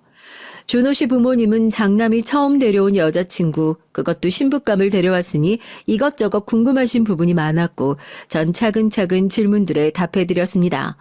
족발을 먹고 간단하게 소주도 조금씩 마시면서 우리의 분위기는 이미 결혼한 뒤에 친밀한 가족과 같았어요. 이렇게 좋은 시부모님이 계시니 전 하루라도 빨리 준호 씨와 결혼하고 싶어졌죠. 그리고 준호 씨는 제가 자신의 부모님과 이렇게 잘 어울리는 모습을 보니 입이 귀에 걸려서 연신 행복하다는 말을 했습니다. 시간이 11시가 다 되어가는 늦은 시간이 되자 급히 남자 한 분이 족발집에 들어왔어요. 이 자식아, 왜 이렇게 늦게 왔냐? 너희 형수 이제 집에 데려다 줘야 돼. 아, 미안. 오늘따라 과장님이 회의를 길게 해서 너무 늦었네. 게다가 회사가 화성시에 있잖아. 형 좀 봐줘. 안녕하세요, 형수님. 형이 보내준 사진은 봤었지만 진짜 미인이시네요. 우리 형이 뭐가 좋다고 이런 미인분이 결혼을 하시려고 그러세요? 그 남자분은 준호 씨의 남동생으로 저랑 동갑인 회사원이었어요. 영어를 무척 잘하는 공대생이었던 재호 씨는 지금 외국계 회사에 다니고 있다고 해요. 동생분도 똑똑하고 좋은 회사를 다니시니 집안 유전자가 좋은 모양이에요. 제가 준호 씨네 가족들에게 환대를 받은 만큼 우리 부모님도 준호 씨를 반겨주셨습니다. 준호 씨가 워낙 넉살 좋은 성격이고 게다가 IT 회사 공동대표를 하는 능력 있는 남자다 보니 우리 부모님은 얼씨구나 하고 제가 좋은 남자에게 시집 간다고 이미 동네에 소문을 내셨다네요. 양가 부모님께서 전폭적으로 우리의 결혼을 밀어주셨고 우린 한 달 만에 결혼식을 올렸습니다. 회사 일이 바쁜 준호 씨의 상황상 신혼여행은 다음으로 미룬 것이 좀 아쉬웠지만 그것 빼곤 모든 것이 다 좋았어요. 준호 씨는 전에 했던 약속대로 돈은 얼마가 들어도 좋으니 제가 원하는 신혼집을 골라보라고 했죠. 전 평소 로망이었던 작은 마당이 있는 2층 집을 선택했습니다. 이곳에 텃밭도 일구고 마당에 잔디와 각종 나무를 예쁘게 심어서 조경도 했어요. 우리 사이에 아기가 태어나면 이곳을 뛰어놀고 물놀이도 할 행복한 상상을 하면서 우리 집을 하나씩 꾸며갔죠. 하지만 그렇게 오랫동안이나 아기가 우리를 기다리게 할 줄은 그때는 몰랐습니다. 우리 부부는 병원에 가봤지만 특별히 임신이 안 될 조건이 없음에도 임신이 되지 않았으니까요. 남들이 볼 때 부러워할 만한 가정이었지만 아이가 없으니 제 속은 타들어갔죠. 하지만 제가 불안해하고 조급해한다고 뭐가 바뀌겠어요. 그저 바쁜 남편 건강하도록 음식 잘 챙겨주고 사업하는 남편의 안사람으로서 입는 옷이나 챙겨주면 사이좋게 잘 살고 있었어요. 우리가 결혼하고 오래되지 않아 서방님도 결혼하게 됐습니다. 서방님이 시댁에 데려온 아가씨는 저보다 1살 어린 여자분이었는데 한눈에 전 알아볼 수 있었어요. 그 여잔 속된 말로 된장녀의 성형녀였거든요. 된장녀란 여자가 속물처럼 명품이나 남들 눈에 있어 보이는 겉모습, 치장만 중요시하는 여자라고 하잖아요. 그 여잔 발끝부터 머리끝까지 온갖 명품으로 도배를 했고 쌍꺼풀이 크고 코를 있는 대로 높게 세워선지 어색한 느낌이 강한 얼굴이었습니다. 제가 나중에 서방님에게 살짝 물어봤을 정도예요. 서방님, 예비 신부 친정집이 부자인가요? 명품을 아주 좋아하나 봐요. 아니요, 그냥 평범하게 회사 다니다가 은퇴하신 분들이에요. 저 사람이 명품을 좀 좋아해야 말이죠. 자기 월급을 고스란히 저런 옷이랑 액세서리 같은 거 사더라고요. 이렇게 말하는 서방님은 골치 아프다는 표정이었어요. 사실 그 아가씨와 서방님은 우리처럼 불타는 사랑으로 결혼까지 가게 된 것이 아니라 따로 사정이 있었거든요. 서방님 회사가 화성시에 있어서 인근 오피스텔을 자취하며 살다가 이웃으로 만나게 되면서 친해지게 됐는데 어느 날 술김에 두 사람은 그만 선을 넘게 된 거죠. 그 이후로 연애를 하긴 했는데 아가씨는 서방님을 좋아했지만 서방님은 그 아가씨에 대해 진지한 마음이 아니었었대요. 그저 좀 사귀다 말려고 했답니다. 하지만 그날 밤 아기가 생긴 거예요. 그래서 서방님은 자신의 아이를 책임질 마음으로 이 아가씨와 결혼을 하게 된 거죠. 서방님은 난감해하면서 얘기를 했지만 전 속으로 조금 부끄러웠어요. 속도 위반이라도 아기가 생긴다니 얼마나 좋겠어요. 이런 사정이 있으니 결혼식은 바로 그 다음 달에 올렸고 그렇게 동서가 새 식구로 들어오게 된 겁니다. 구독자 여러분, 관상을 믿으시나요? 전 사람을 볼 때 조금 따지는 편인데요. 우리 동선 제가 본 관상과 첫인상 그대로의 성격을 지닌 사람이었습니다. 젊은 여자가 과하게 꾸미고 성형까지 그렇게 한 것이 좋아 보이지 않았는데 그보다 동서의 성격이 더욱 문제였어요. 자기 형편에 맞지 않게 과소비하는 데에다가 말을 너무 생각 없이 내뱉는 성격이죠. 하루는 가족 모두 시댁에 모여 저녁을 먹으며 대화를 하는 자리였어요.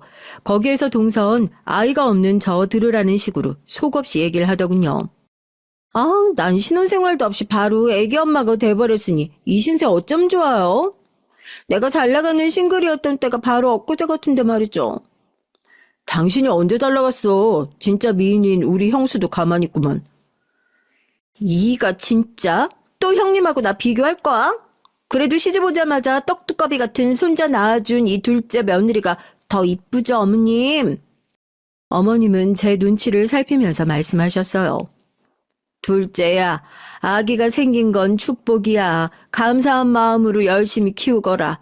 그런데 왜 차린 음식들은 이렇게 안 먹는 게야? 속이 안 좋아? 석훈이 임신해서 15kg나 몸무게가 늘었는데도 안 빠져서 큰일이에요. 족발같이 고칼로리 먹으면 제 몸매는 어째요? 족발집에서 아들 둘을 키운 자부심 많은 시부는 이런 동서의 말에 기분이 조금 상하셨지만 갓 태어난 손주를 보시느라 정신이 없으셨어요. 형, 요즘 회사는 잘 되고 있어? 사실 요즘 남편의 회사는 초반의 기세가 무색하게 악재가 더해지면서 분위기가 좋지 않았습니다. 야후 코리아도 사업을 철수할 정도로 한국 시장은 검색 사이트가 우후죽순 많이 생겼고 대형 업체 틈바구니에서 남편의 회사는 갈수록 설 자리를 잃고 있었죠. 남편은 어두운 얼굴로 그저 그렇다고 둘러댔어요. 형님은 참 좋겠어요. 이렇게 큰 회사 대표인 시숙이 있어서 주변에서 남편 땡 잡았다 얘기 듣죠? 서울에서 2층 집에 살고 차도 외제차고 사고 싶은 건 다 살 수 있겠네. 부럽다. 땡 잡은 건 저예요, 재수씨. 우리 아는 절약만 하고 맨날 저 챙기느라 자긴 돌보지도 않는 사람인걸요. 이렇게 이쁜 여자가 옷이나 가방 같은 거 사는 건 관심도 없고 집안 살림은 얼마나 야무지게 하는지 참 전 결혼 잘한 것 같아요.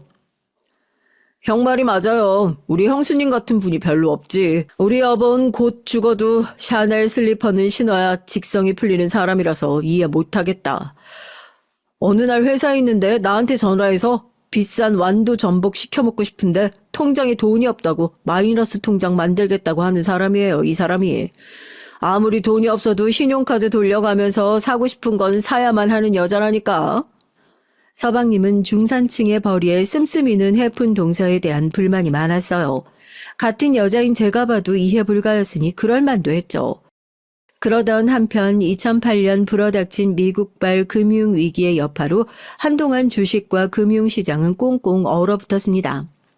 그때부터 대출받은 사업자금이 묶여있던 데에다가 남편의 회사에서 출시한 어플리케이션까지 갑자기 소비자의 외면을 받기 시작했어요.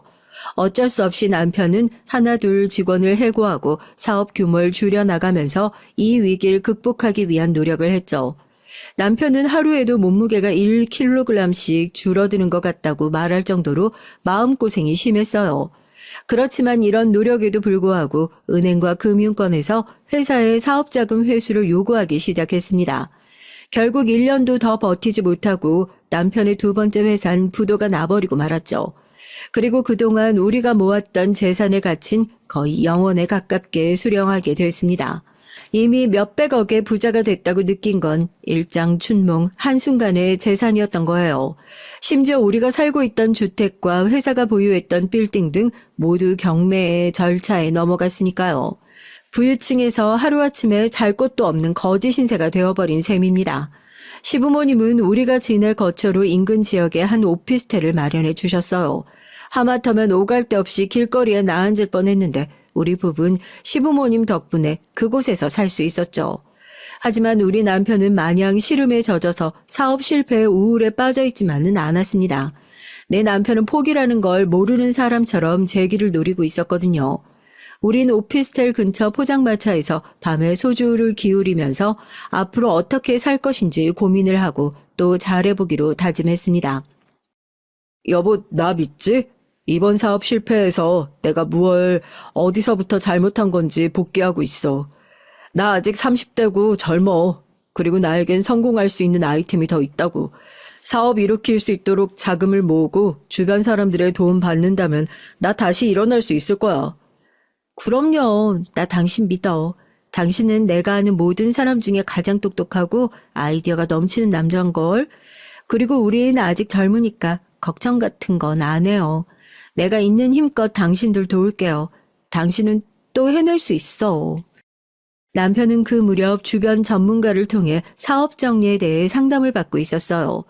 회사 자체를 희생할지 파산할지, 직원들의 임금 체불을 어떻게 해결할지, 그리고 회사가 체납한 세금에 대한 납세 의무는 어떻게 되는지 등등 회사 법인에 대해서 조언을 듣고 차근히 정리해 나갔습니다.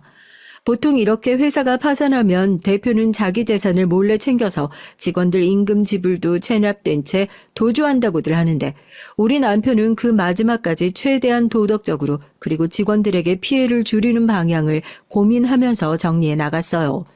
결국 남편은 결단을 내리고 사업을 과감하게 정리했습니다. 우선 회사에 폐업 신청을 하고 남편 본인도 개인 파산 신청을 했어요. 밀린 직원들 급여도 근로복지공단에서 사업주 대신 지급해주는 채당금으로 처리를 했고요. 그나마 사업주가 나서서 채당금으로 처리해준 데 대한 보답으로 직원들은 검찰의 임금 체불로 인한 형사처벌을 원하지 않는다는 탄원서를 내줘서 처벌도 면할 수 있었습니다. 물론 이 모든 과정은 매우 복잡하고 상당한 노력이 들었지만 남편은 사업 정리를 잘 마무리할 수 있었어요. 폐업한 두 번째 회사를 깔끔하게 정리하고 나자 남편은 새로운 회사를 다니기 시작했어요. 새 직장은 이전에 파산한 회사의 직원들과 함께 설립한 게임 회사였습니다.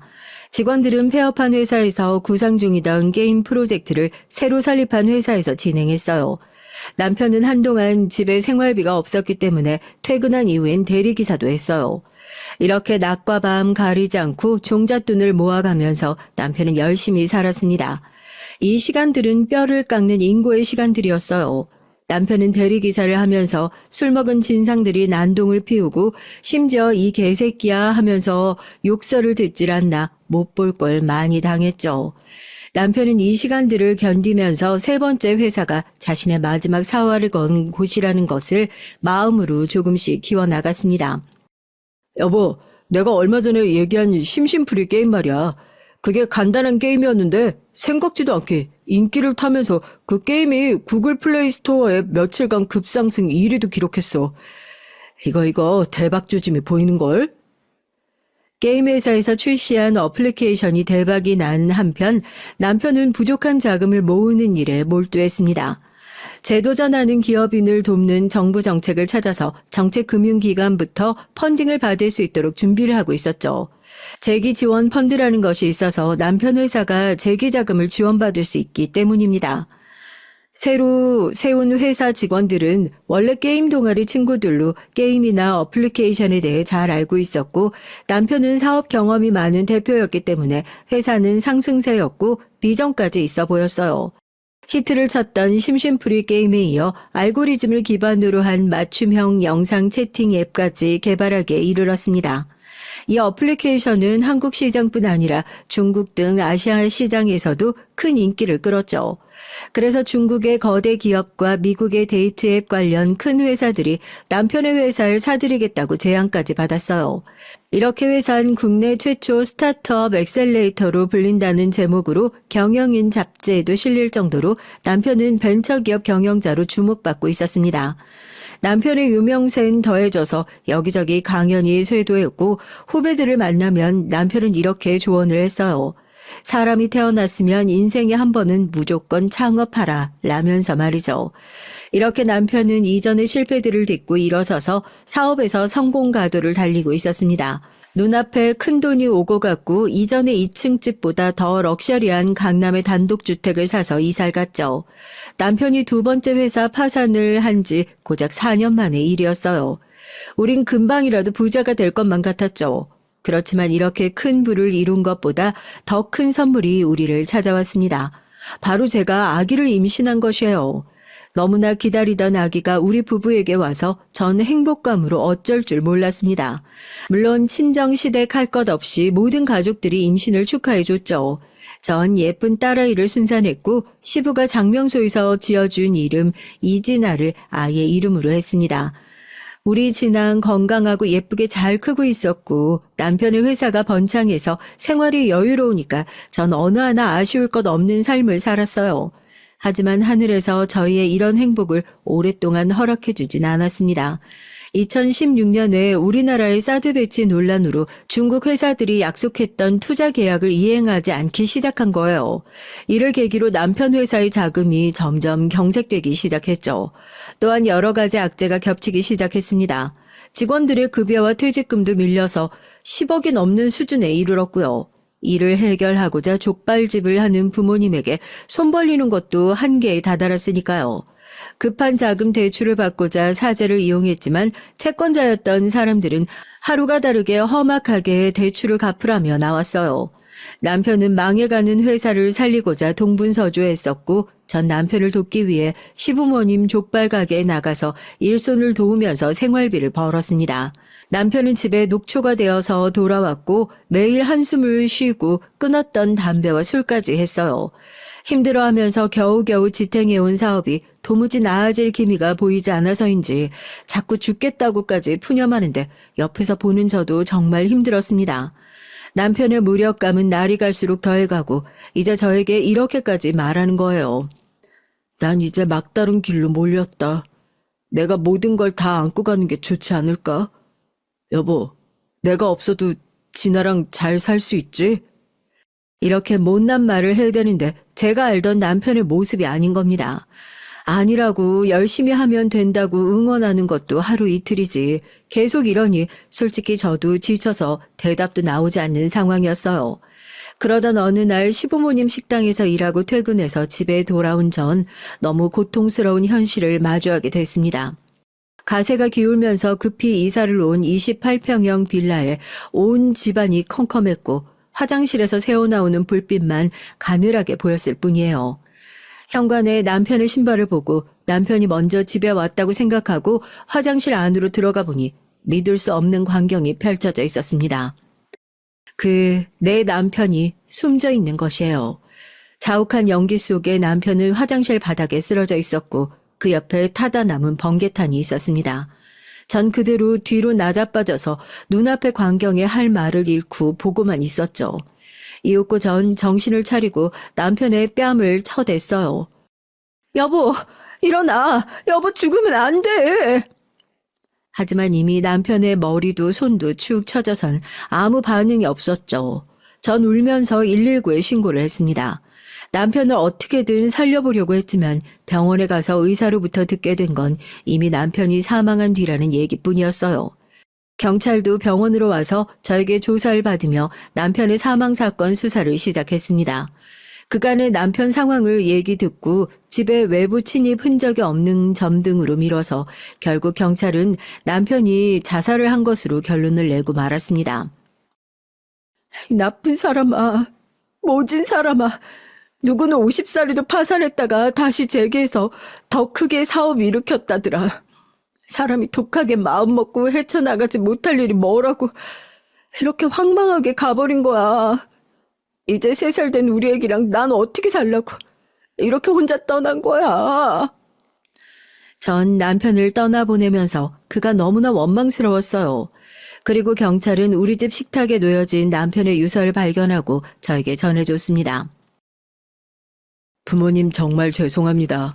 이 불효자식은 앞으로 닥칠 일들을 감당할 자신이 없어서 여기에서 생을 마감하려고 합니다. 부모님에게 큰 불효인 줄 알면서 이렇게 할 수밖에 없는 못난 아들을 용서해 주십시오. 부디 이 못난 아들은 잊으시고 부모님께서 건강하게 지내시길 빌겠습니다. 그리고 여보, 당신에게 가장 미안하고 또 미안하오. 내가 7년 전 2번째 사업이 망했을 때 그래도 젊고 자신이 있었어. 당신 덕에 힘을 내서 재기에 성공했지만 이번 실패는 차마 견디기가 힘들더군. 못난 남편이어서 착하고 꽃 같은 당신을 끝까지 행복하게 해주지 못해서 정말 미안해요. 우리 진아 잘 부탁해. 그리고 당신이 나보다 더 좋은 남편 만나서 행복하길 빌게. 당신을 정말 사랑했어. 남편의 유서를 옮겨 쓰고 있는 지금도 저는 흐르는 눈물을 참을 수가 없어서 한참을 아무것도 하지 못할 만큼 이날은 저에게 고통스러운 기억입니다. 이 고통은 아직도 제가 치유하지 못한 상처로 남아있을 뿐이에요. 남편이 스스로 목숨을 끊을 동안 그를 막지 못한 제 자신에 대한 죄책감은 더욱 무거워졌죠. 나에게 살고 싶다고 그렇게 못난 소리를 한 것도 모르고 옆에서 더 잡아줄 걸, 옆에서 더 힘이 되어줄 걸. 남편의 장례식에 많이들 와주셨지만 죄책감과 슬픔으로 몸도 마음도 전 제대로 가눌 수가 없었어요. 사업 실패로 스스로 목숨을 끊은 사람의 아내가 무슨 말을 할 수 있겠습니까? 죄스러운 마음에 고개도 들 수 없었고 아무도 없는 곳으로 도망가고만 싶었어요. 세상을 등진 남편 없이 3살 박이 딸을 데리고 홀로 어떻게 살아가야 하나 막막한 마음에 눈물만 흘리는데 장례식장에 서방님이 달려오셨어요. 그리고 자신의 형 영정사진 앞에서 얼마나 서럽게 울고 또 울던지요. 서방님 뒤에 같이 온 동선 기도를 하고 서 있다가 한참이 걸리는 자기 남편을 두고 저에게 다가왔습니다.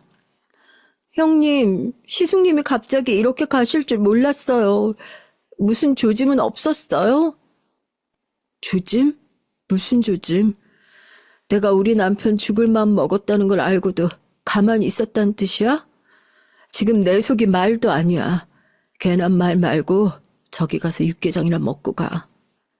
정 그 순간 툭 하면 속 뒤집어 놓는 동서의 얼굴 보기 싫었고 그녀의 말을 들을 여유 따위는 없었어요. 형님도 참, 내가 뭘 했나요? 난 그냥 시숙도 형님도 너무 안 됐어서 일을 막을 수 없었나 물어본 거지. 뭐 어차피 이렇게 된 거 형님도 좋게 생각하세요. 사업이 3번이나 망해서 형님 마음고생 많았잖아요. 시숙님 사업한다고 형님은 돈 꾸러다니고 족발집에서 종업원처럼 일하고 매일 속만 썩였는데 차라리 잘 됐죠 뭐. 세상에 만상에 지금 시숙 장례식에 와서 한다는 소리가 글쎄. 전 동서의 말을 듣는 순간 눈이 뒤집혀졌어요. 장례식이고 뭐고 까맣게 다 잊고 동서에게 소리쳤습니다. 나가! 당장 내 남편 장례식에서 나가란 말이야! 이 상황에 동선 아연실색하며 뒷걸음질 치다가 식장을 나가버리고 서방님과 시부모님 모두 놀라서 저에게 오셨어요. 무슨 일이냐며 묻는 가족들에게 전 아무 말도 못하고 그대로 실신해버렸습니다. 얼마나 지났을까 전 장례식장에 딸린 작은 방 안에 누워 있었습니다. 그리고 옆엔 시모가 제 손을 잡고 걱정스러운 얼굴로 계셔줬어요. 얘야, 정신이 좀 드니? 나도 아들 잃은 애입니다. 내 마음도 갈기갈기 찢어질 듯 머리가 하얗고 숨쉬기도 싫은 지경이야. 우리 큰아들이 아내 하나는 참 잘 얻었지. 이렇게 지 생각만 하는 안사람 두고 목숨을 끊다니. 그래, 아까 무슨 일 있었냐? 네가 그렇게 그럴 애가 아닌데 둘째한테 소리를 지르고 내쫓아서 말이다. 어머님 죄송해요. 제가 정신이 나갔나 봐요. 그런데 어머님, 저 똑같은 상황이 와도 전 또 동서 내쫓을 거예요. 아니 지금도 다시 그 얼굴 보면 빗자루 들고 때리면서 쫓을지도 몰라요. 아니 왜? 걔가 무슨 말을 했다니? 전 시모를 붙잡고 울면서 동서의 말을 전해드렸습니다. 그 말을 들으신 어머님은 극대노하셔서 그대로 시부에게 가서 이 일을 전하셨어요. 그랬더니 뒤이어 시부의 버럭하는 소리가 들렸고 두 분은 한참을 언성 높여가며 말씀하셨어요. 전 안쪽 방에 누워 있어서 정확히 어떤 말씀을 나누는지 그땐 알 수 없었지만 아마 그때부터 동선 이미 시댁에서 복수의 대상이 됐을 겁니다. 그 인면수심의 새치열을 놀린 대가를 치르게 되겠죠. 시부는 서방님을 당장 장례식장으로 불러들이고 고래고래 소리치셨어요. 너, 네 마누라가 아까 와서 네 형수한테 대고 한 말 들었어, 안 들었어? 네? 아니요, 전 모릅니다. 그 사람이 무슨 실수라도. 이 멍청한 놈아. 작은 며느리가 평소에도 꼬락선이 별로고 여기저기 본데 없이 말하고 다니는 건 내가 이미 알고 있었다만 사람으로서 할 소리가 따로 있지. 너희 형 영정사진 앞에서 형수한테 비웃었다더라. 사업 실패하고 사고만 치던 남편이 죽어서 잘 됐단다. 이게 사람이냐? 어? 이게 사람이 할 소리야? 인연이 그런 개소리를 했단 말이에요? 믿을 수가 없어. 진짜고 말고 니네 형수가 어디 실현할 사람이야? 그 말 듣고 니네 형수가 실신했다가 좀 전에 깼는데 너 이놈아 당장 그년이랑 이혼해. 네가 이혼 못하면 너까지 오적에서 파버릴 거야. 아버지, 이혼이 대수예요? 하다 이게 별말을 다 하네. 내가 오늘 인연 복날 개패드 잡아버릴 거예요. 서방님은 부글거리면서 화를 더 이상 참지 못하겠다는 듯이 벌떡 일어나서 나가버렸어요. 이후에 동서와 서방님 간에 무슨 사단이 났든 전 관심 없었습니다. 우리 남편이 세상에 없는데 그딴 일들이 다 뭐겠어요. 전 시부모님을 의지해가며 겨우 남편의 장례식을 마쳤습니다. 남편의 장례식이 끝나자마자 살고 있던 집을 팔기 위해 부동산에 들렀죠. 남편 사업 정리해야 해서 되도록 급히 팔아주세요. 아유, 사정은 딱하지만 지금 비수기라 집을 사려는 사람이 별로 없어요. 웬만하면 시세보다 많이 낮춰서 내놓아야 팔릴 것 같은데 어쩌죠? 부동산 사장님은 제가 알고 있던 시세보다 2억이나 깎아서 내놓으라고 하더군요. 남편의 사업을 정리하면서 갚을 돈이 얼만데 유일한 재산도 값어치를 못 받는 건지 정말 암담하기만 했어요. 그런데 남편과 회사의 공동대표였던 신 대표가 절 찾아와서 얘기를 해주는 겁니다. 재수 씨, 우리 이 대표는 그저 약한 마음을 먹고 그렇게 된 게 아닙니다. 그게 아마 이 대표에겐 최대한으로 재수 씨와 가족 그리고 회사 직원들을 보호할 수 있는 방법이었던 거예요. 이 대표는 채권자들이 우리가 살고 있던 집 그리고 예금 등을 건드리지 못하도록 조치를 취했고 직원들의 퇴직금까지 정리해놓고 나에게 이 사실을 알려줬습니다. 아마 지난번 사업 실패 때 회사가 망하면서 자기 전 재산까지 날리는 일이 이번에는 없도록 한 것 같아요. 그러니까 재수 씨 집 팔 필요도 없고 갚을 돈도 없습니다. 지금의 재산으로 사시면 되세요. 그리고 제가 이 대표 딸의 아버지처럼 모든 일을 다 해주겠습니다. 어떻게든 저도 재기에 성공해서 진아가 대학도 가고 유학도 갈 때까지 모두 제가 도울게요. 제 남편을 오해하고 의심했던 제가 미웠어요. 결국 우리 가족과 직원들을 지키기 위해 남편이 어쩔 수 없이 그런 선택을 했다니. 그런 남편이 고맙고 존경스러웠지만 한편으론 남편이 너무 미웠습니다. 아무리 재산이 있으면 뭐하나요? 내 남편이 세상에 없다면 무슨 소용일까요? 전 부동산에 집을 매도하기로 했던 걸 취소하고 우리 딸과 함께 지금까지 이 집에서 잘 살고 있습니다. 그리고 남편이 지켜준 재산 덕에 생활비 걱정 없이 딸을 키우며 지낼 수 있게 됐어요. 하지만 진아가 유치원을 가고 나서부턴 시간 여유가 생겨서 시부모님 족발집에서 일하고 있습니다. 시부모님은 한사코 그런절 만류하셨지만 그저 전 시부모님과 함께 일을 하고 싶었어요. 그리고 시부모님도 전보다 많이 늙으셨습니다. 큰 아들도 없는 분들에게 저라도 할 수 있는 만큼 옆에 있어 드리고 싶었거든요. 아, 그 싹퉁머리 없는 동선 어떻게 됐냐고요? 서방님은 그날 장례식을 뛰쳐나간 뒤 동서에게 마구 퍼부었다고 합니다. 비단 그 실언뿐 아니라 그전부터 서방님은 동서에게 쌓인 불만이 많았으니까요. 내 형이 사업 실패만 했으니 잘 죽었다고 형수한테 말한 게 사실이야? 네가 성형이라 해대더니 이제 뇌까지 성형해서 미친 거 아니야? 어떻게 그런 소리를 형 장례식장에 형수한테 할 수가 있어? 아우, 알았어. 내가 잘못했어. 그냥 말실수 좀 한 건데. 그거 갖고 형님은 날 쫓아내고 당신도 이렇게 무섭게 그러기야? 이렇게 반성 없이 대충 넘어가려는 동설, 서방님은 결국 참지 못하고 뺨을 2대 때렸어요. 그리고 동선 남편이 자기를 때렸다는 사실에 열이 받아서 바로 집을 뛰쳐나가선 친정에 가버렸다고 합니다. 그리고 6살밖에 안 된 자기 아들도 집에 둔 채로 자기 친정에서 며칠 동안 버티고 안 왔대요.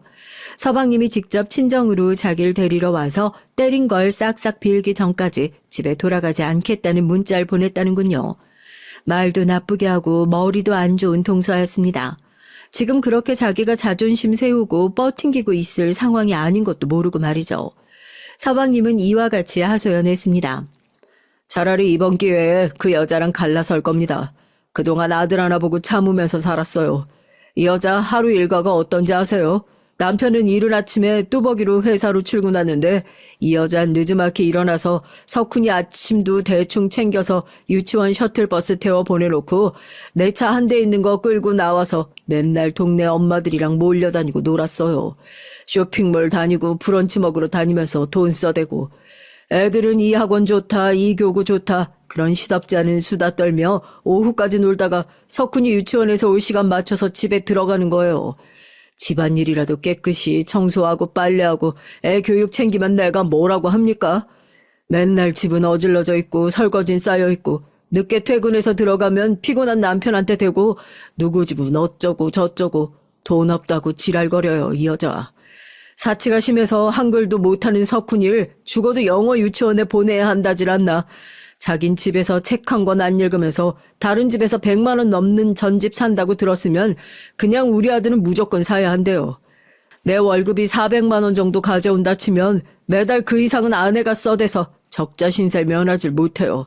지금 집도 내가 결혼할 때 전세자금 대출 보태서 마련한 건데 결혼한 지 6년 되는 동안 여전히 그 신세를 못 면하고 있는 건 다 그 여자 때문입니다.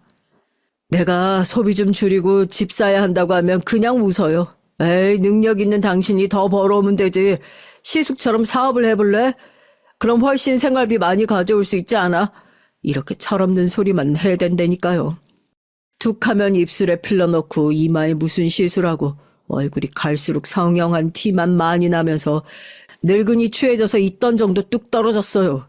이번 일 겪으면서 이혼 결심하게 됐으니 저 말리지 마십시오. 동선 일주일이 지나도 남편이 자기를 데리러 오지 않자 뒤늦게 사태를 파악하고 자기 집에 들어가려고 했어요. 하지만 이미 서방님은 현관문 비밀번호를 바꿔놓고 동서를 집 안으로 들여보내지 않았습니다. 당장 이혼할 테니 집에 올 필요 없다는 말로 동서를 내쳤죠. 깜짝 놀란 동서는 시부모님 족발가게로 달려가서 사정을 했대요. 그이가 저랑 이혼하겠다고 저리 무섭게 나와요. 아버님 어머님이 제발 좀 말려주세요. 하지만 시몬 그런 동서의 손모가지를 꾹 잡고 잔뜩 눈에 힘이 들어간 채로 말씀하셨어요. 내가 우리 애들 키우면서 사람은 착하게 살아야 한다. 인성 올바르면 하늘에서 복을 주신다. 그런 말하면서 키웠던 사람이야. 그런데 다른 사람도 아니고 네 시숙이 죽었는데 거기다 대고 멋이 어째? 내 아들이 죽어서 잘 됐다고? 앞으로 넌 내 며느리도 아니고 사람 취급도 안 할 거다. 여기서 썩 나갈. 이년이 이제 이 집에 얼씬도 하지 마라. 그러고 동서를 향해 굵은 소금 한 바가지를 들고 나와서 마구 뿌려댔어요. 동서는 기겁을 하고 도망을 갔고 결국 서방님은 진짜로 동서와 이혼했습니다. 동서는 그야말로 땡전 한 푼 못 받고 소방 맞은 것이죠. 시부모님은 원수 같은 동서 때문에 그의 아들인 석훈이까지 미운 마음이 생겼다고 하셨어요. 그리고 아빠 없이 살 제 딸이 안쓰럽다면서 시부모님이 갖고 계신 재산을 모두 딸아이 명의로 증여해 주신 겁니다. 서방님도 저에게 미안한 마음이셨던지 이에 대해서 한마디도 보태지 않고 따랐던 것 같아요. 물론 전 서방님의 아들 석훈이가 좀 더 크면 그 몫을 다시 증여해서 돌려줄 생각입니다. 지금은 시부모님도 서방님도 이렇게 하시는 것이 마음이 편할 테니까요. 남편이 남겨준 재산에 시부모님이 증여해 주신 재산까지 전 청소도우미와 운전기사도 두면서 돈 걱정 없이 여유롭게 살고 있어요. 시부모님과 친정부모님 모두 건강히 잘 계시고 평일에 3일씩은 시부모님 족발가게에서 일도 도와드리며 사는 얘기도 하면서 시댁과의 인연을 이어가고 있습니다. 시부모님은 제가 원한다면 족발집을 물려주고 싶다고 하셨지만 아직 제가 결심이 서지 않기 때문에 고민 중에 있어요. 지금 전 초등학생이 된 딸아이가 건강하게 크도록 뒷바라지하고 아이를 교육시키는 일에 전념하고 있기 때문입니다.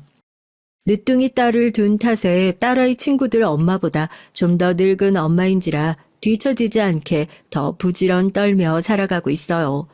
딸은 너무 어릴 때 자기 아빠를 잃었기 때문에 전 딸에게 틈날 때마다 남편의 사진을 보여주고 아빠에 대한 얘기도 들려줬어요. 우리 딸이 자신의 뿌리인 아빠를 잊지 않고 기억해 주었으면 좋겠습니다. 너희 아빠 정말 똑똑한 분이셨어. 우리 딸 카이스트라고 알지? 우리나라에서 천재라고 불리는 사람들만 가는 대학교 말이야. 너네 아빠 거기 대학교도 다니고 대학원까지 다녔어. 그뿐인 줄 알아? 아빠는 사업가로서 추진력도 있고 신념도 강한 멋있는 남자였어. 그래서 큰 벤처회사도 3번이나 만들었고 인터뷰도 하고 강연할 정도로 성공했었지. 근데 그런 아빠가 왜 지금 우리 곁에 없는 거예요? 그건 말이다. 아빠는 우리가 진아랑 엄마 그리고 회사 직원들을 지키기 위해서 희생하신 거야. 이렇게 얘기하면 똑똑한 우리 딸은 마치 모든 일을 이미 알고 있다는 듯이 다 이해했다는 눈빛으로 절 바라보곤 합니다. 뿐만 아니라 우리 두 모년 여행도 자주 다니고 있어요.